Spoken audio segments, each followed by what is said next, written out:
Hello, first of all, let me thank you all for coming here, and let me thank the Creative Animation Knowledge Exchange Conference team.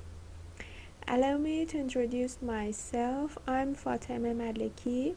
I have recently graduated in Master of Animation from Art University of Tehran. My thesis research is what I'm going to present today.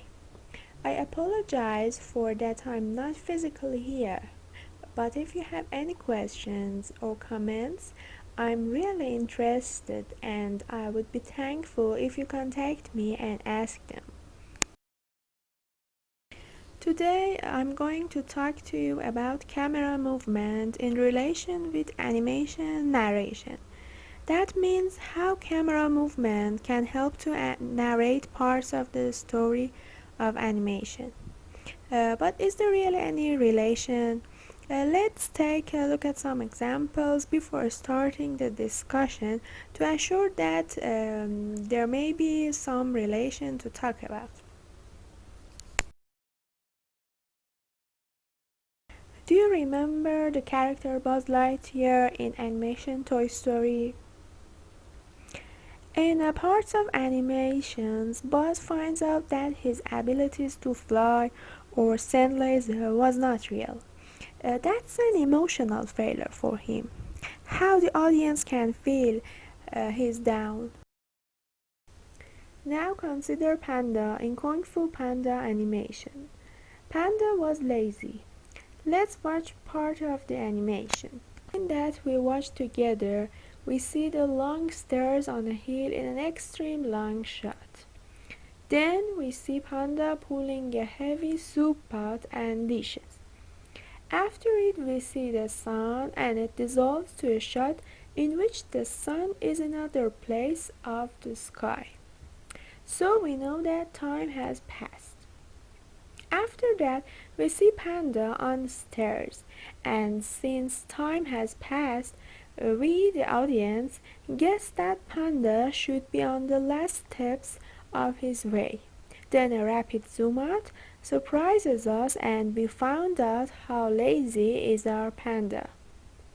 Here the combination of the size of shot and camera movement help to show the characteristics of the character in a way flavored with a little humor. Now let's watch part of Horton's Here's a Who animation. There is a big difference in the scale of Horton's world and the small city on the dust speck. It is hard to show this difference, but camera movement helps here to show it. Okay, now that we know there are relations between camera movement and narrations, we will discuss finding and extracting applications of camera movement in narration of animations, with the hope that it would be useful for directors. But it should be noted, since the meaning of events in a shot are strongly related to its preceding and succeeding events and shots, we are not looking for strict formulas. But before reaching our goal, we need to define precisely what is narration. What do we mean by camera movement? Why studying the relation? There have been different theories for narration during the years. Here we take and use Bordwell's theory. He considers narration in three parts: fabula, sujet, and style. Fabula or story is the chain of events, the cause and effects between them, and their duration and spatial fields. Sujet is the real arrangement and way of presentation of what is in fabula. Style is the devices and medium that sujet is presented by. Let's define what do we mean by camera movement.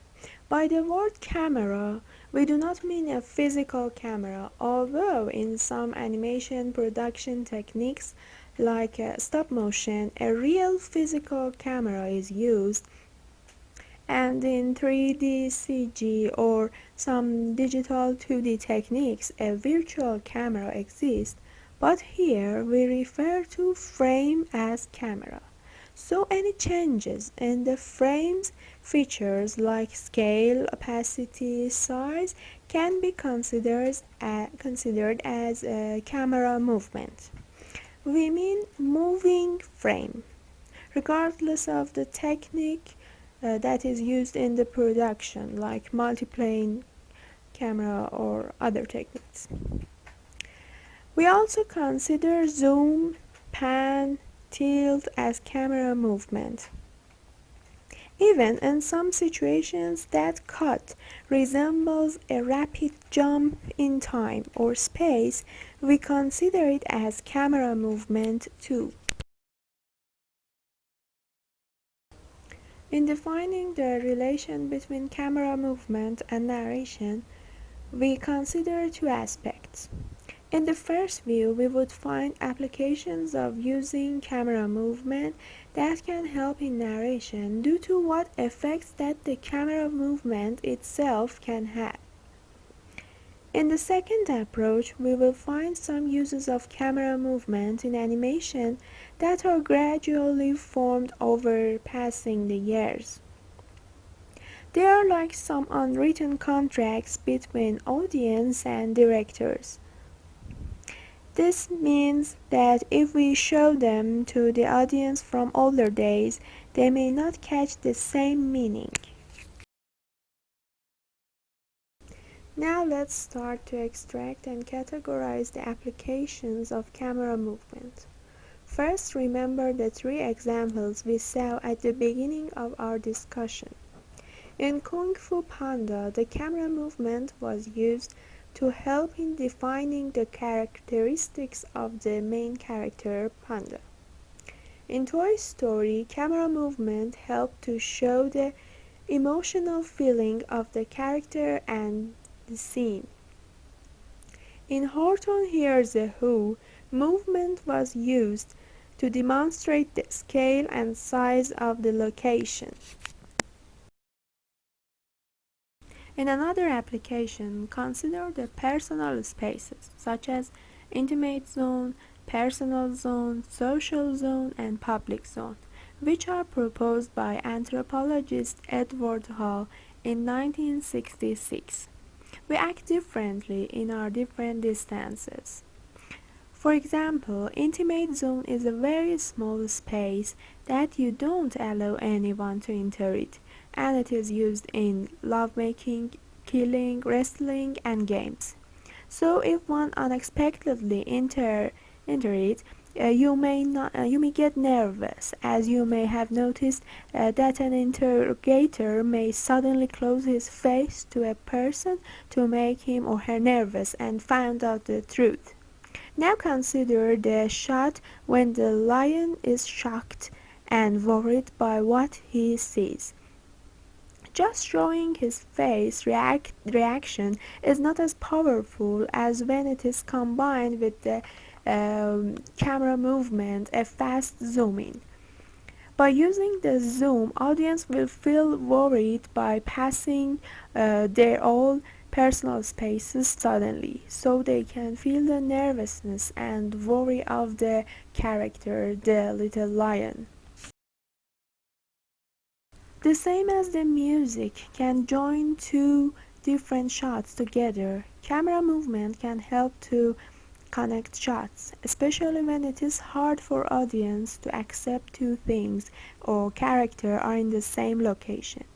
Notice the camera movement in Rango.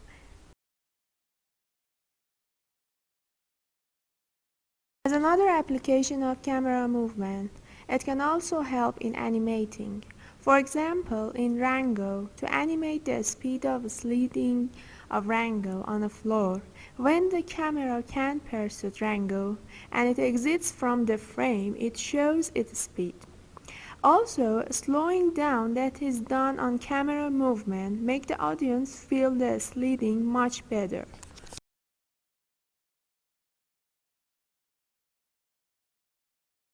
Sometimes camera intentionally moves to another direction or stops following the main character or event. We name it here the conscious absent-mindedness camera. Some situations that this type of camera movement can be used are when it is hard to technically visualize some events or actions. When the animation genre is a mystery type and something should not be revealed. When it is needed to delay showing something, to make suspension. When it is needed to attract the audience to listen more carefully to a sound. Many parameters differ according to the genre of film. Camera movement is also one of them, that the director can use it differently according to the type of the film that is produced. First, let's consider genre of comedy. Leonard Bernstein, the composer and music lecturer, in his lectures Young People's Concerts, define humor as an unexpected thing.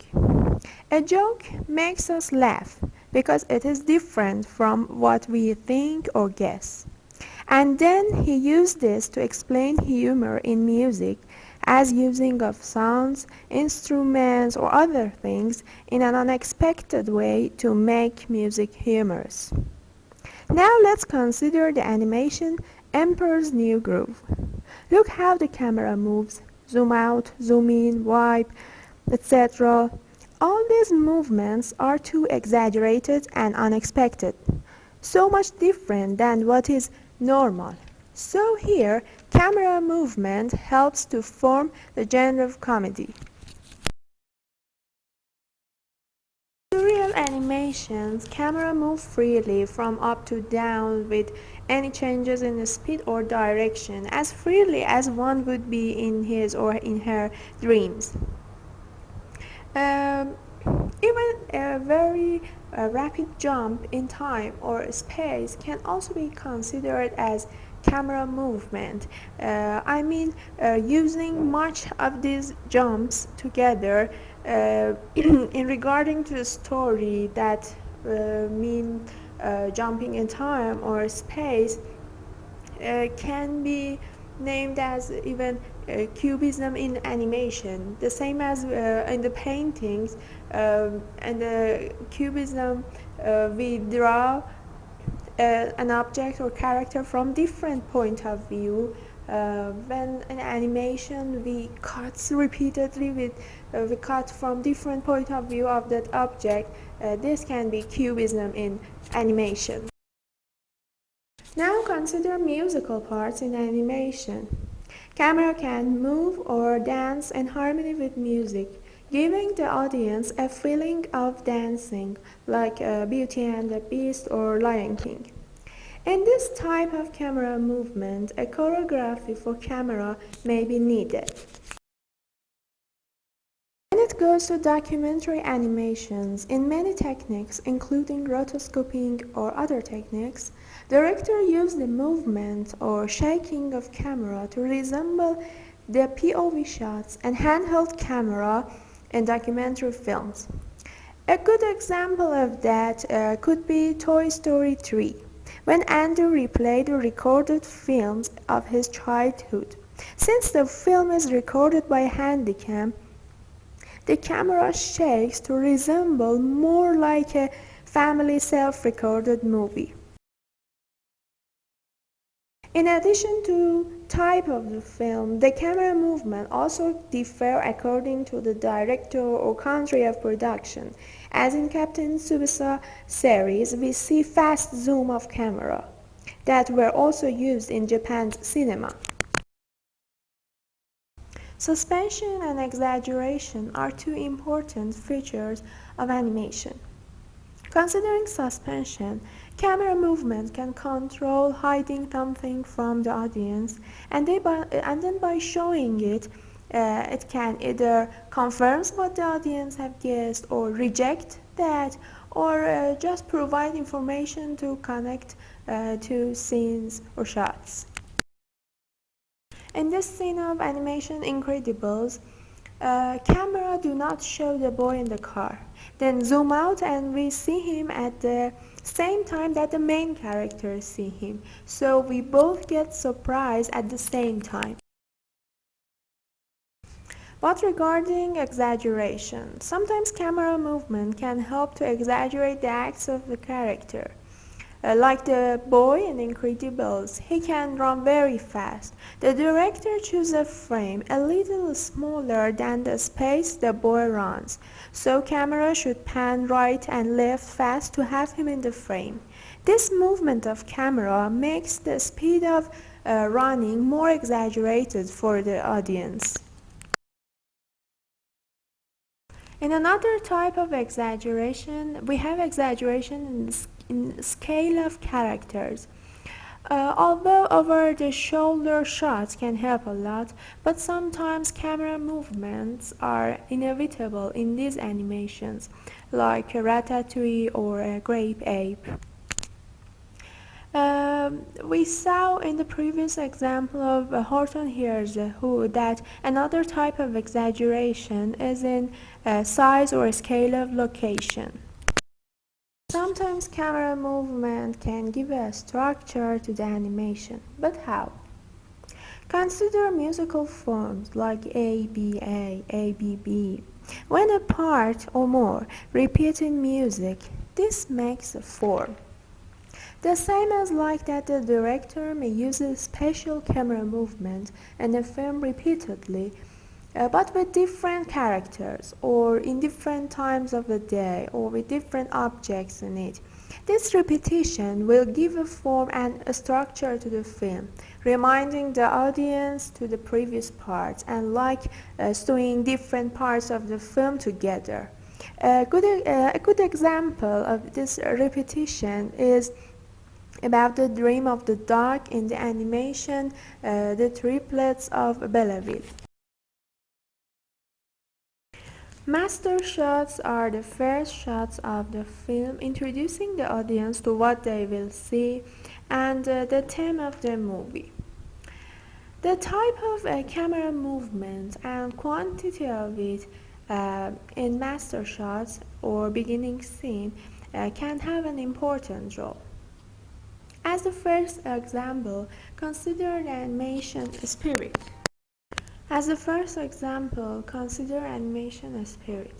A horse who wants to be free.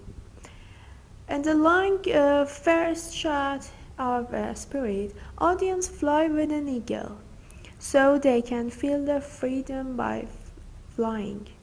Therefore, audience can better understand the main character's feeling during the animation. First in a volley is another excellent use of camera movement. Film events take place on Earth and space. Eve comes down to Earth and the story begins. In the first shot, the camera goes from space to Earth, as if a spaceship would do. This makes audience unconsciously familiar with what will happen in the animation. Leo is a parrot who cannot fly. At the first shot we see flying and dancing birds. This makes us feel regret for the little parrot when we find out that he cannot fly. Kung Fu Panda, camera pan to right to show Panda's hand and how calm he is. Then pan to left to its previous location. With a larger frame, this pan could be unnecessary, but using a smaller frame intentionally and using this pan makes us know we will face humor in this movie. Camera movement can also include studying the camera movement with a speed of 0. Yes, that's still camera. Sometimes it is important for the camera to be still, and sometimes excessive use of movement in camera may bother the audience. In 1952, John Cage, the composer, wrote a musical part that were all silence, a blank sheet. It was named 4 minutes and 33 seconds. Cage wanted to say that even in silence there are sounds, and those are parts of music. By coming up facilities of camera movement in 3D software, some complex grains or complex movements that were not easily provided before was now possible. But it should be take under the consideration that using too much camera movement should be in relation with the story. For example, in the animation, the cars, it is good to use this much camera movement because the audience are familiar with it in the sport genre. But it should not be used, the camera movement should not be used because it is easy, at least easier than animation of a character. In the old animations, before coming new techniques, we have good examples of using much camera movement that are proper with the story. One is the animation The Fly, that we see the world as the POV shot of a fly. And the other example is the animation Jumping, that we jump and bounce with the ball through the world. Since art and technology have been challenging and helping each other through years, use of camera movement can also be analyzed according to technology. 3D computer-generated made facilities in camera movement. Stereoscopic 3D can have different type of direction and decoupage as you consider how objects in Alice in Wonderland move toward the audience. Systems and sounds can also affect on the camera movement, so a combination of moving sound and camera can result in more believable story. Regarding to what we said, there were different applications of camera movement in animation.